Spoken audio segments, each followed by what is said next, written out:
Ahora comenzará la conferencia de Manuel Guzmán. Como sabéis, Manuel es catedrático de Bioquímica y Biología Molecular en la Universidad Complutense de Madrid.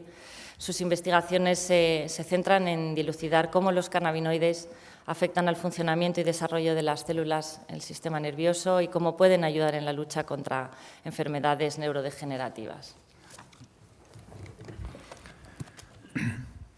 Buenos días y, de verdad, muchas gracias por asistir a esta jornada de presentación sobre el cannabis medicinal que organizamos desde el Observatorio Español de Cannabis Medicinal. Bien, en esta sesión, en esta charla inaugural, en esta charla introductoria, voy a intentar resumiros lo que conocemos hoy en día acerca de lo que es el cannabis, cómo sus principios activos pueden afectar a distintos procesos biológicos y cómo, con base en ello, podemos derivar algunas propiedades terapéuticas de la planta que se están utilizando hoy en día o que se podrán quizá utilizar en el futuro. La charla no pretende ser ni mucho menos exhaustiva, sino simplemente daros unas bases, unas pinceladas para poder comprender mejor cómo funciona el cannabis en nuestro organismo y de esta manera poder entender mejor y aprovechar mejor el resto de las sesiones más especializadas que van a tener lugar a lo largo de todo el día. Bien, creo que todos sabemos que cuando nos administramos un medicamento, este medicamento no actúa en nuestro organismo por arte de magia, sino que lo hace a través de unas moléculas, unas sustancias, unos compuestos concretos, específicos, presentes en él, que son los que por ende llamamos principios o componentes activos del medicamento. Pues bien, en el caso del cannabis, estos principios activos, como muy bien sabéis, son los que llamamos cannabinoides. Los cannabinoides son sustancias que hoy por hoy solo conocemos que produzca una única especie del reino vegetal, dentro de las aproximadamente 300.000 especies que se conocen hoy en día de plantas superiores en el planeta Tierra. Y esta planta, como bien sabéis, es cannabis sativa, el cannabis. Hay otras plantas que también se utilizan con fines medicinales, por ejemplo, las plantas del género Echinacea, que producen alquiletanolamidas, o algunas plantas como el romero o el lúpulo, que producen algunos terpenos, como el beta-cariofileno, que son moléculas que en parte comparten una acción, por ejemplo, antiinflamatoria, a través de mecanismos similares a los del cannabis. Pero cannabinoides propiamente dichos solo existen hoy por hoy en una planta, en cannabis sativa, que va a ser la planta estrella, por supuesto, del día de hoy, de nuestras presentaciones. Bien, nadie somos, desde luego, imprescindibles en la vida, pero sí que es cierto que a lo largo de la historia hay personas que han marcado hitos de manera más relevante que otras. Y en el caso de los cannabinoides está claro que si hay una persona que puso las bases para el estudio racional científico de los componentes activos de esta planta, fue nuestro invitado especial de hoy, quien hablará justo a continuación de mí, el profesor Rafael Mechoulam, de la Universidad Hebrea de Jerusalén. Rafael, con su equipo de investigación, hace ya más de 50 años comenzó a caracterizar estructuralmente, a conocer la composición química precisa del cannabis, identificando sus principales cannabinoides, sus principales componentes activos, entre los que destaca, como bien sabéis, el principal actor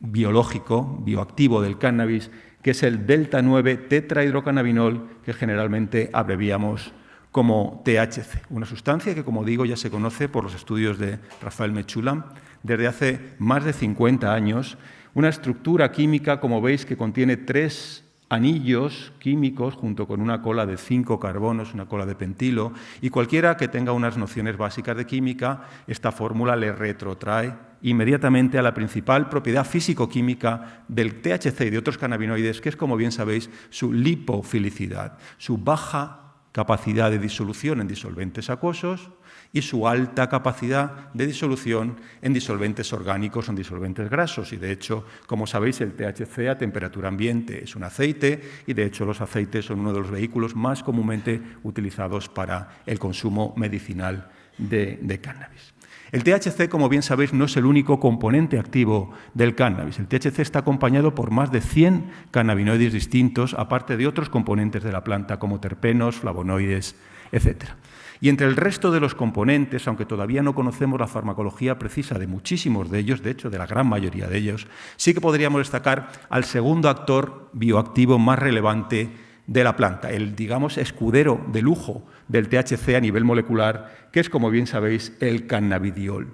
Cuando uno ve la fórmula del cannabidiol comparada con la del THC, el parecido es extraordinariamente grande, únicamente este anillo está abierto, pero eso que se refleja sobre la fórmula plana en realidad no representa lo que realmente diferencia estas dos moléculas, porque en el CBD, al abrir este anillo, la estructura tridimensional de la molécula cambia extraordinariamente con respecto al THC, de manera que sus acciones sobre el organismo son diferentes y están mediadas por moléculas, como veremos, diferentes. De hecho, como sabéis, el CBD, aparte de sus propiedades terapéuticas que pueden ser relevantes y que iremos viendo a lo largo de todo el día, propiedades antiinflamatorias o propiedades anticonvulsivantes, el CBD esencialmente también lo que puede hacer es mejorar la tolerabilidad del THC cuando va combinado con él. El CBD atenúa algunos de los efectos psicoactivos, muchas veces no buscados, en el uso medicinal del cannabis y por eso, en general, como sabéis, se suele recomendar en términos medicinales la combinación en los preparados de cannabis del principal componente bioactivo, el THC, junto con el componente que atenúa los efectos no deseados del THC y que además añade algunas otras propiedades terapéuticas a la planta. Como decía, THC y CBD pueden ser quizá los más relevantes, pero hoy por hoy no son ni mucho menos los únicos conocidos y a ellos les acompaña un gran número de otros cannabinoides cuya farmacología está hoy siendo objeto de estudio muy intenso por distintos laboratorios del mundo. Bien, esta labor seminal de Raphael Mechoulam en los años 60 para dilucidar la composición química del cannabis fue absolutamente esencial, como digo, para sentar los pilares sobre la investigación de esta planta. No solo en términos farmacológicos, porque ya a partir de los años 60, 70 se pudieron empezar a hacer los primeros estudios, no solo en animales de investigación, sino también en humanos, para optimizar las preparaciones de cannabis, para conocer sus efectos tanto terapéuticos como secundarios, etc. También fue absolutamente crucial la labor de Raphael Mechoulam para diseñar derivados de los cannabinoides que nos permitieron conocer su mecanismo de acción en el organismo. Y aproximadamente 30 años después de que Rafi y su equipo pudieran caracterizar estos compuestos, llegó un nuevo cambio de paradigma en la visión de cómo estos compuestos actúan en el organismo. Los cannabinoides, como los principios activos de cualquier otro fármaco, como decía, no actúan en nuestro organismo por arte de magia, sino que lo hacen de una manera específica. Lo hacen uniéndose a unos blancos, a unas dianas primarias de acción, a unas moléculas que los sensan, que los reconocen, que los reciben en el organismo y que por ello se llaman precisamente receptores. En este caso, receptores de cannabinoides porque son moléculas situadas en la superficie de nuestras células, por ejemplo, de las neuronas de nuestro sistema nervioso central, que son capaces de reconocer específicamente, por ejemplo, al THC de la planta y, por tanto, estas células que sensan, que reciben de esta manera molecularmente específica al THC, son aquellas células que van a recibir esta información y, por tanto, que van a responder al THC. Como corolario, podríamos decir que, por tanto, las células de nuestro organismo que no poseen estos receptores no van a sensar el THC y, por tanto, van a ser insensibles al THC. El THC, por tanto, se une a estas moléculas receptoras con una elevadísima especificidad. Y muchas veces utilizamos el símil, y me voy a permitir usarlo aquí también, el símil de una llave y un candado. El THC, como tenemos ahí representado, se va a unir específicamente a su candado molecular, con el cual va a interaccionar de manera precisa. Y solo las células que dispongan en su superficie de estos receptores, de estos candados moleculares para unir el THC, van a ser sensibles al THC. La unión del THC a su receptor produce lo que en términos moleculares podríamos llamar un clic molecular. Y por ende, cuando el THC se une a un receptor, por ejemplo en esa neurona que esquemáticamente hemos representado ahí, esa neurona va a responder. Va a responder cambiando su actividad, quizá aumentando su actividad, inhibiendo su actividad en función del tipo de señal que reciba del THC y en función de dónde esté localizada esta célula en nuestro cerebro. Bien, sabemos hoy en día, como probablemente conozcáis, que hay dos candados moleculares muy similares en nuestro organismo para recibir al THC y a otros cannabinoides de la planta, el que llamamos receptor cannabinoide de tipo 1, expresado sobre todo en el sistema nervioso, el receptor cannabinoide de tipo 2, representado sobre todo en el sistema inmune, que por tanto media los efectos antiinflamatorios, por ejemplo, de los preparados activos del cannabis. Pero en esencia la idea clave es que el THC va a actuar sobre aquellas zonas de nuestro organismo, como digo, que tengan estos sensores, estos receptores específicos, y no lo va a hacer sobre aquellas zonas de nuestro organismo que no los posean.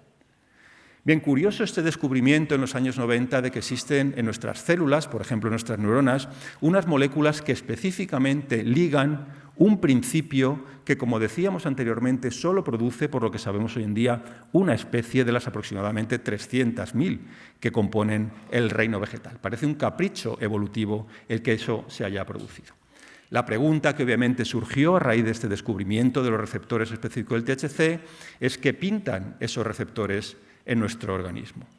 Bien, la hipótesis de partida fue claramente que esos receptores deben estar situados en nuestras células para unir moléculas muy parecidas químicamente al THC, moléculas que producimos los seres vivos, que se unen a esos receptores, que modulan la actividad de algunos circuitos neuronales y, por tanto, el THC, imitando como una llave muy parecida la acción de estos cannabinoides que producimos nosotros, pueden llevar a cabo una serie de alteraciones en nuestros procesos biológicos. Bien, esta hipótesis, sobre la que se basó 30 años después del descubrimiento de los cannabinoides de la planta, el propio grupo de Rafael Mechoulam, dio lugar al descubrimiento, por su parte, de, como sabéis, lo que hoy en día llamamos cannabinoides endógenos, o bien el acrónimo de endocannabinoides. Digamos, moléculas similares al THC que produce nuestro cerebro, y cuando digo nuestro, no es solo el de nuestra especie, el de Homo sapiens, todos los vertebrados, mamíferos, aves, reptiles, anfibios, peces analizados hasta hoy en día, contienen también estos receptores de cannabinoides y producen moléculas como la anandamida, como bien sabéis, que son similares al THC y, por tanto, comparten las mismas dianas primarias de acción, los receptores cannabinoides, estos candados que ilustrábamos antes, y, por tanto, alteran procesos similares en nuestro cerebro y en otras partes del organismo. Es decir, en dos palabras, el THC actúa en nuestro organismo porque imita la acción de moléculas similares al THC, como la anandamida, que produce nuestro organismo para controlar distintos procesos. Bien, ¿y cuáles son estos procesos? O, en otras palabras, ¿en qué zonas de nuestro cerebro y de nuestro organismo están más representados, son más abundantes estos receptores de cannabinoides y, por tanto, cuáles son los procesos que esas zonas controlan que van a ser modulados endógenamente por los cannabinoides endógenos y que van a ser afectados por imitación por el THC?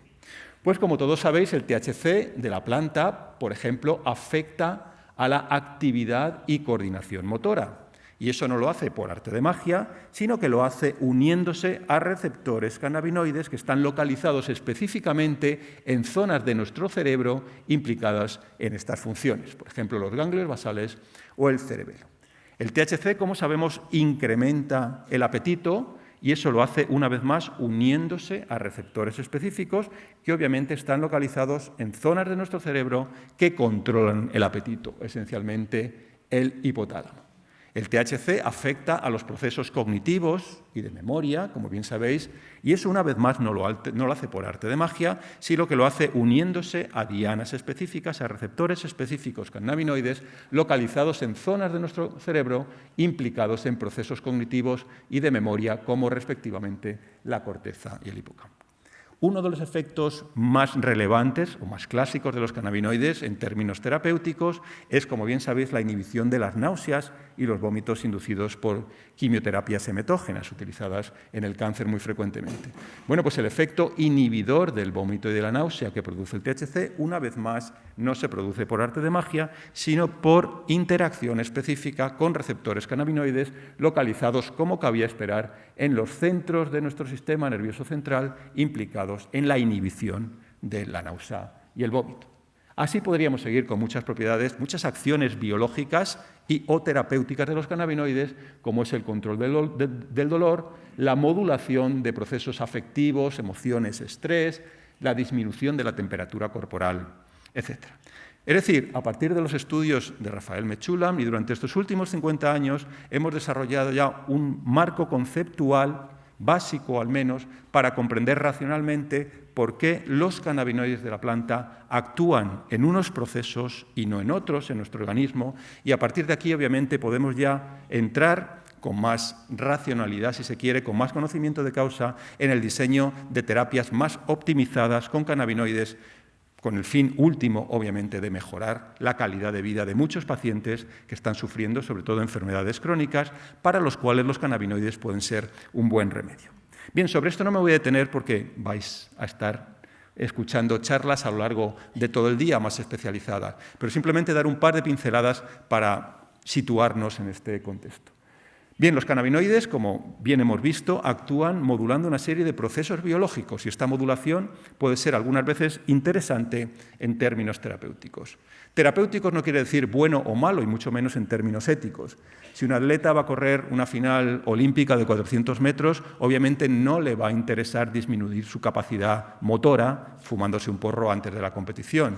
Pero si una persona tiene un defecto hipercinético, una activación involuntaria, por ejemplo, de su capacidad motora, como ocurre en algunas enfermedades neurodegenerativas, como bien sabéis, que se acompañan de espasmos, de tics, de temblores, pues obviamente sí puede ser interesante disminuir la actividad motora no voluntaria, en este caso, de estos pacientes. Es decir, acciones biológicas se pueden o no, en función del contexto de la persona que está consumiendo la sustancia, derivar hacia acciones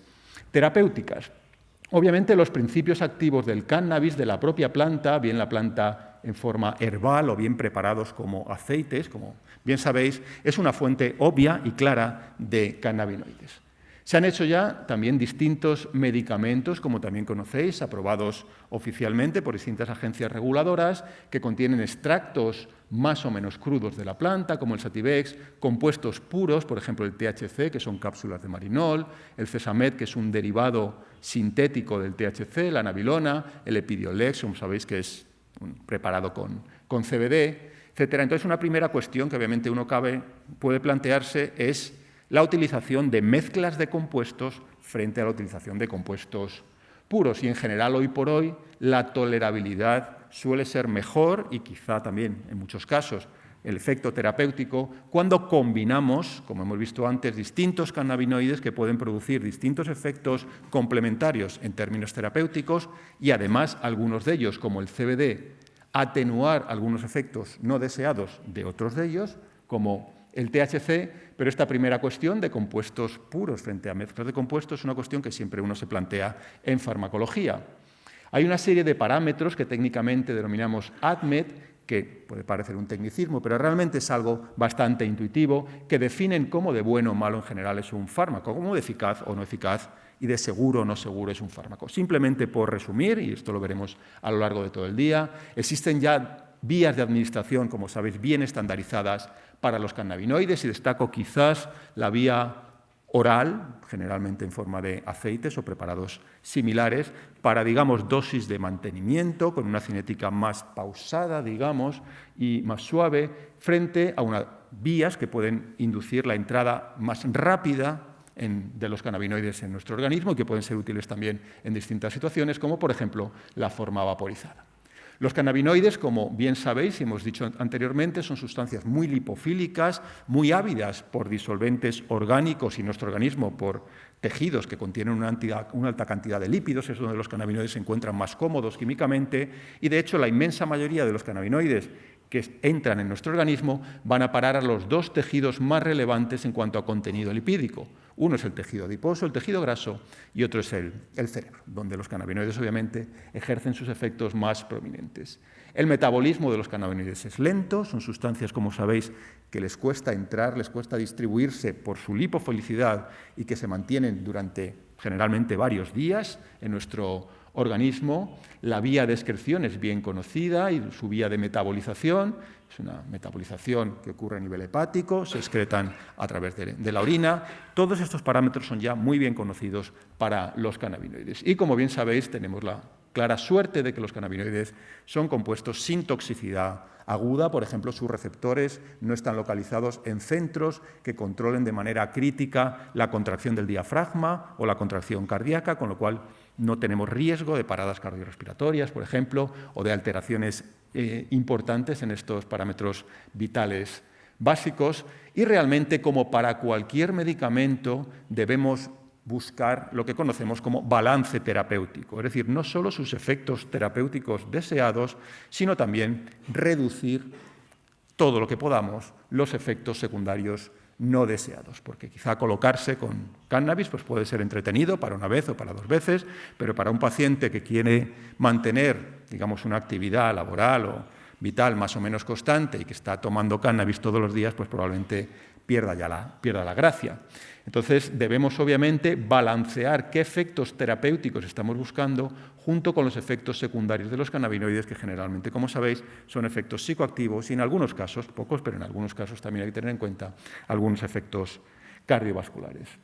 Bien, con todo esto nos encontramos ante un panorama realmente motivador y realmente excitante para estudiar, comprender y avanzar en el estudio de las propiedades terapéuticas de estos compuestos. Hoy en día hay algunas propiedades que ya están bastante bien asentadas, como sabéis, y sobre las que discutiremos a lo largo del día. Otras todavía les queda un poquillo más que avanzar. En todas ellas, de luego, podemos seguir avanzando y optimizando las terapias. Es un infinito. El cannabis es una planta absolutamente compleja, como ya hemos comentado. Tiene 110 cannabinoides aproximadamente, un gran número de otros componentes no cannabinoides. Realmente tenemos infinitas preparaciones de cannabinoides, como tenemos infinitos pacientes e infinitas enfermedades. Entonces, el conocimiento es tan vasto que nunca podremos llegar a comprenderlo de manera completa, pero sí podemos ya sentar algunas pautas acerca de terapias basadas en cannabinoides, como bien sabéis. Y sin detenerme, simplemente por recordarlas, y sobre ellas vamos a hablar a lo largo del día de hoy, los cannabinoides son compuestos analgésicos muy eficaces en distintos cuadros de dolor crónico y dolor neuropático. Los cannabinoides inhiben los espasmos, y ya hemos mencionado también otros trastornos del movimiento asociadas a enfermedades neurodegenerativas como la esclerosis múltiple. Las aplicaciones más clásicas en términos terapéuticos de los cannabinoides, por lo menos las primeras comprendidas en ensayos clínicos, el efecto inhibidor de la náusea y el vómito y la estimulación de la ingesta y la asimilación y utilización correcta de nutrientes en detrimento de su mala utilización en enfermedades crónicas, sobre todo como el cáncer y especialmente por los efectos que produce la quimioterapia, la inhibición, como bien sabéis, de las convulsiones en casos de epilepsias pediátricas y la disminución de la inflamación en distintos tipos de enfermedades. Y ya simplemente para terminar esta charla introductoria, para ponernos un poco en contexto y para dar pie a todo lo que va a venir después, algunas ideas generales que quizá debemos tener en cuenta para considerar los cannabinoides como fármacos. Los cannabinoides, como sabemos y como esperemos que podamos seguir conociendo en manera más profunda en el futuro, pueden ser medicamentos, al menos paliativos, en distintas enfermedades. Y distintos grupos de pacientes son los que principalmente se benefician hoy en día de los cannabinoides: pacientes con enfermedades neurodegenerativas como la esclerosis múltiple, pacientes con dolor, pacientes con alteraciones digamos, en la excitabilidad neuronal, como es la epilepsia, sobre todo epilepsia pediátrica, pacientes de cáncer. Bien, hay que tener en cuenta que obviamente el sistema cannabinoide no es el único sistema de comunicación que tenemos en nuestro organismo. Nuestro cerebro tiene una gran cantidad de compuestos químicos, nuestro organismo tiene una gran cantidad de hormonas que participan en procesos muy relevantes en nuestro organismo: la insulina, los corticoides, las hormonas tiroideas, etc. No podemos ser tan ilusos de pensar que el cannabis es una panacea, obviamente, para tratar todas las enfermedades, ni que el cannabis siquiera vaya a ser más eficaz que otros fármacos de los que disponemos o de los que probablemente dispondremos en el futuro para tratar algunos síntomas de algunas enfermedades. Por ejemplo, en cuanto a mera eficacia, aunque obviamente hay que considerar el balance, como hemos dicho, entre eficacia y efectos secundarios, muchas veces, por ejemplo, un cetrón puede ser más eficaz que un cannabinoide para paliar los vómitos asociados a la quimioterapia del cáncer. O una benzodiazepina puede ser más eficaz para paliar efectos, digamos, procesos de ansiedad agudo. O un estrógeno, un esteroide, puede ser más eficaz como anticaquéxico que un cannabinoide en el tratamiento de pacientes con caquexia asociada al cáncer. Bien, esto es así y evidentemente los cannabinoides tendrán que encontrar su hueco entre distintos pacientes, entre distintas subpoblaciones de pacientes, en distintas enfermedades, para que idealmente cada paciente sea tratado individualmente y podamos utilizar el cannabis como alternativa o como complemento a otras medicaciones que están bien establecidas hoy en día en distintos tipos de enfermedades. En este sentido, debemos tener en cuenta, en primer lugar, como ya hemos dicho, que el balance terapéutico de los cannabinoides es muy razonable, es bastante bueno, su eficacia puede ser moderada, pero sus efectos secundarios son perfectamente tolerables, desde luego mucho más que muchas otras terapias bastante más agresivas que se utilizan en cáncer o en enfermedades neurodegenerativas, y los cannabinoides pueden, por tanto, bien solos o bien combinados con estos otros medicamentos, ser empleados en distintos tipos de estrategias. Por ejemplo, en pacientes que no toleran bien medicamentos estándar, como terapia sustitutiva de estos medicamentos estándar, o bien en pacientes que no responden bien a esos medicamentos o que han empezado respondiendo, por ejemplo, a un opiáceo en el tratamiento del dolor y al cabo del tiempo se genera tolerancia y, por tanto, dejan de responder al opiáceo, como terapia sustitutiva o bien,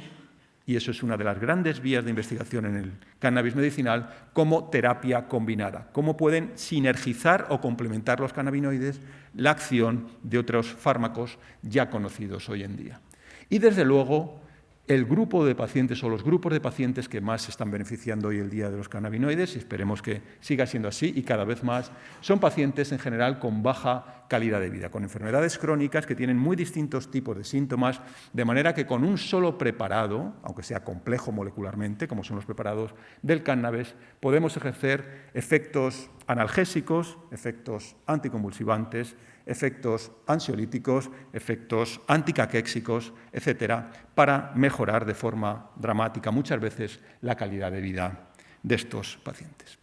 Bien, pues esto es esencialmente lo que nos vamos a encontrar hoy, una planta compleja con distintos tipos de componentes, con distintas aplicaciones terapéuticas, algunas mejor asentadas, otras que todavía estamos intentando conocer y que esperemos que en el futuro cercano su abanico se amplíe y, sobre todo, como decía Carola, que los pacientes en nuestro país y, desde luego, en otros lugares del mundo dejen de estar en este proceso, en esta situación de inseguridad jurídica y sanitaria para poderse beneficiarse de manera más óptima de este tipo de compuestos. Muchas gracias de nuevo por asistir y, bueno, un placer de verdad estar aquí con vosotros.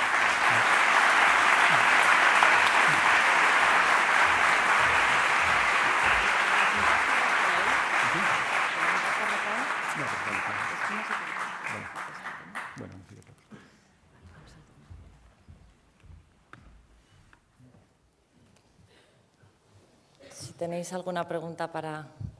Manuel Guzmán. Sí. Un segundito, que le van a acercar un micrófono, por favor. Gracias. Como familiar de paciente, como médico, como catedrático de universidad, igual que el profesor Guzmán, quería felicitarle por la maravillosa exposición que ha hecho. Es muy difícil, cuando sabes mucho de un tema, como es su caso, hacer una cosa tan clara, tan nítida, de las veces que mejor he oído a un científico hablar para el gran público. Muchas gracias, profesor. Muchas gracias, un placer. Muchas gracias.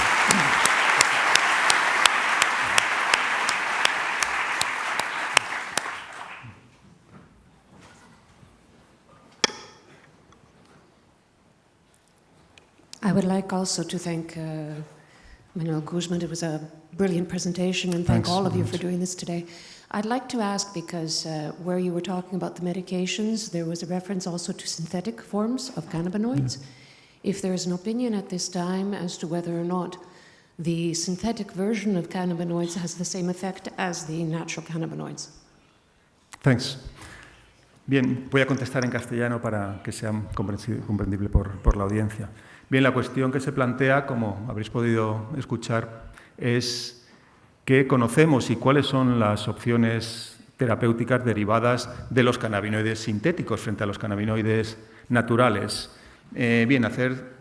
futuribles es muy complicado, pero puedo resumir lo que conocemos hoy en día acerca de esta situación y cuál ha sido la historia, digamos, en este camino en la que, una vez más, el grupo de Rafael Mechoulam ha sido pionero sintetizando moléculas bioactivas derivadas de los cannabinoides con propiedades farmacológicas interesantes.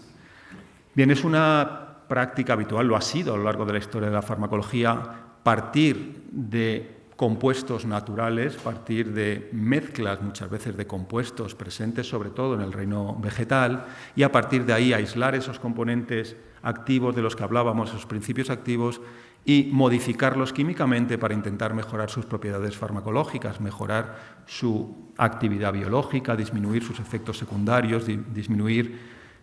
las acciones no deseadas sobre tejidos, sobre los que no queremos dirigirnos para tratar la enfermedad, etc. En el caso del cannabis eso se ha intentado durante mucho tiempo y de hecho desde los años 60 el grupo de Rafael Mechoulam y otros grupos que se han unido a él han sintetizado herramientas muy interesantes en términos farmacológicos para derivados de los cannabinoides. Hoy en día disponemos, al menos para trabajar en el laboratorio, con animales de experimentación, con células, con tejidos, disponemos de un abanico muy grande de estas moléculas. Tenemos, por ejemplo, moléculas que estimulan los receptores cannabinoides selectivamente para el receptor CB1 o para el receptor CB2, con distintos grados de afinidad por el receptor y potencia. Tenemos moléculas que ya no activan, sino que bloquean los receptores CB1 o los receptores CB2 de manera también selectiva. Tenemos un gran número, en suma, de moléculas para trabajar en sistemas preclínicos acerca del mecanismo de acción de los cannabinoides, de ver cuál de los dos receptores está más implicado, etc. Ahora bien, hasta ahora, y como digo, los futuribles no se pueden hacer, pero hasta ahora no se ha conseguido ningún compuesto sintético que en la clínica pueda sustituir al THC y al CBD y sobre todo a las combinaciones que existen en la planta. Bien, lo primero que se trató de buscar fueron cannabinoides derivados de la estructura del THC con una elevada potencia. Y los primeros sintetizados en la Universidad Hebrea de Jerusalén demostraban realmente que se pueden sintetizar este tipo de moléculas, cannabinoides altamente activos. Tenemos un cannabinoide sintético exclusivamente en el mercado, que es la nabilona, que tiene una potencia aproximadamente 10 veces superior al THC. Pero su balance terapéutico y sus indicaciones, de hecho, y su utilización es realmente restringido. Es una molécula poco favorable en términos farmacológicos, porque tiene un perfil de acción muy estrecho. Digamos que de no tener efecto pasa en un intervalo de dosis muy pequeño a tener unos efectos muy potentes, pero no solo efectos terapéuticamente buscados, sino también efectos secundarios, los efectos, digamos, del colocón, del high, que produce característicamente el THC. Y de hecho la utilización de este único cannabinoide que ha llegado a la clínica es extraordinariamente restringida hoy en día. El resto de los compuestos tampoco ha llegado a más. Se han hecho, por ejemplo, ligandos agonistas selectivos, moléculas que activan selectivamente el receptor de tipo 2, también por el grupo de Rafael Mechoulam. Moléculas que pueden ser, por tanto, interesantes para disminuir, por ejemplo, la inflamación o algunas enfermedades del sistema inmune, sin afectar al receptor CB1, que es el receptor implicado en la psicoactividad. Es decir, son cannabinoides, por decirlo así, antiinflamatorios no psicoactivos. Eso sobre el papel está muy bien, pero los intentos que se han hecho de llevarlos a la clínica, por ejemplo, para el tratamiento del dolor inflamatorio, no han dado buenos resultados y estos compuestos se han quedado en fases 2 de ensayos clínicos. Como bien sabéis probablemente, la empresa Sanofi-Aventis diseñó hace ya más de 20 años un bloqueante selectivo del receptor CB1, el Rimonabant, que se ha estado comercializando en Europa con el nombre de Acomplia y que la FDA, por fortuna, nunca llegó a aprobarlo. Este compuesto, después de pasar por distintas fases clínicas, como compuesto antiobesidad, los cannabinoides inducen la ingesta. El bloqueante del receptor CB1 disminuye la ingesta en animales de experimentación y también en voluntarios humanos. Se observó que este compuesto realmente sí tenía esos efectos terapéuticos, aunque bastante moderados, todo hay que decirlo, pero también tenía unos efectos secundarios muy graves sobre la salud mental de los pacientes, con lo cual fue retirado del mercado. Se ha probado también, por ejemplo, a bloquear la degradación de los cannabinoides endógenos. Los cannabinoides endógenos, como la anandamida, actúan sobre distintas zonas de nuestro cerebro, por ejemplo, y, por ejemplo, inducen respuestas analgésicas en animales de experimentación. Pero los estudios que se han hecho hasta ahora en humanos con inhibidores de la degradación de anandamida no han pasado de fases 1. Y, de hecho, si recuerdas, hubo un accidente muy importante en un ensayo clínico en Francia hace un año aproximadamente con uno de estos compuestos que probablemente tuviera off-targets, que fuera un compuesto no selectivo, pero que desde luego ha dado al traste con todos los programas de desarrollo de inhibidores de la degradación de endocannabinoides. Es decir, al final nos hemos quedado con una herramienta esencialmente, hoy en día al menos en términos prácticos, que son los cannabinoides de la planta, con un perfil de seguridad y una farmacología bien conocida y con una combinación de una gran posibilidad de combinaciones de compuestos. No quiero decir que los cannabinoides sintéticos nunca vayan a tener un nicho en la farmacología, de los cannabinoides, en términos de aplicación clínica, pero hoy, por desgracia, todos los intentos que se han hecho de cambiar la estructura química de los compuestos de la planta para conseguir ligandos selectivos de uno u otro receptor, antagonistas, bloqueantes receptivos específicos, de uno u otro receptor, moduladores del metabolismo de los cannabinoides, etcétera, no han dado resultados correctos. No sé si en el futuro veremos alguno, pero hoy por hoy nos queda la planta y sus componentes.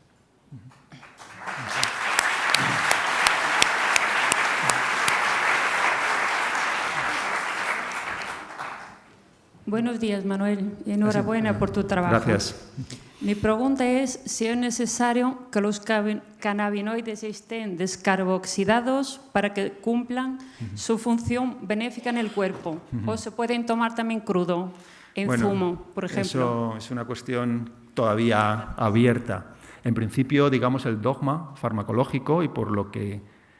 sabemos de estudios en modelos preclínicos, es que la descarboxilación del THC, por ejemplo, es necesaria para que el THC, en este símil que he mostrado antes de la llave y la cerradura, para que el THC se inserte correctamente en su cerradura molecular, en su receptor cannabinoide. Dicho de otra manera, el THC ácido tiene una afinidad muy, muy baja, tiene muy mala capacidad de entrar en esa cerradura, en los receptores cannabinoides, mientras que el THC descarboxilado, el THC propiamente dicho, sí que lo tiene. Otra cosa es que... ¿A qué temperatura se puede descarboxidar? Perdón. ¿A qué temperatura? Bueno, eso ya depende